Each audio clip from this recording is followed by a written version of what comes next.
attention à ce contre à 2 contre 1. Fuchs et Monet. Fuchs qui surprend le gardien au premier poteau. Ouais, c'est habile, c'est malin de la part du Neuchâtelois. Et Jason Fuchs pour son 10e goal. Le but pour Jason Fuchs. Oh, la mauvaise passe. L'égalisation qui est dans la foulée. Une énorme bourde. Et Vic qui peut tromper le gardien des Clous. Le petit crochet. Il ne faut que quelques secondes aux Genevois pour égaliser. Arrivée d'Ainyman, travers dans un angle très fermé. Le gardien des Clous qui n'est pas parvenu à dégager. C'est Impose qui peut mettre le puck au fond. C'est un peu confuse, mais il me semble qu'elle a été provoquée par le dégagement manqué de Desclous après. Engagement gagné par Duka. Ngoy.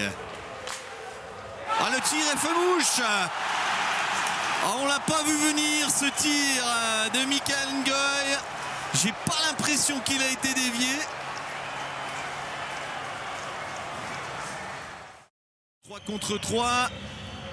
Gerby tente la passe et but. La réussite d'Arnaud Jacquemet sur service de Smalling et de Gerby. Et finalement, les Genevois vont s'imposer à la Valachia sur la marque de 3-2 après prolongation. La semaine presque parfaite pour Genève Servette. C'est vrai qu'on aurait voulu avoir, les 9 points.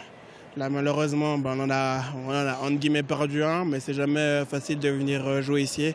Parce qu'Ambry à domicile, ils sont très très durs à jouer. En plus, ils ont vraiment, ils jouent pas seulement à 21, ils ont encore 5000 personnes qui posent derrière.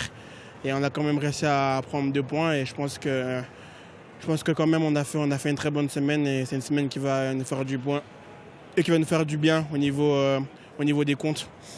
Ça a été un match un peu particulier. Il y a des moments où on avait le sentiment que les deux équipes relâchaient un petit peu la pression, puis tout à coup le match devenait un peu fou avec des possibilités de part et d'autre. Ouais, c'est vrai que le match il a eu un peu des temps morts, mais c'est parce que les équipes vraiment, je pense qu'on se respectait beaucoup, puis on ne voulait pas non plus se lancer tous à l'abordage. Surtout à un moment, une équipe menait au score, donc elle ne pensait pas forcément à l'attaque. Après, l'équipe qui était menée essayait de forcer un peu plus. Puis quand on a mené, nous aussi on a essayé un peu doser, et ils ont poussé, ils sont revenus et à la fin on repart avec la victoire. Je pense de notre part c'était un match très intelligent, on a su gérer les moments un peu plus chauds.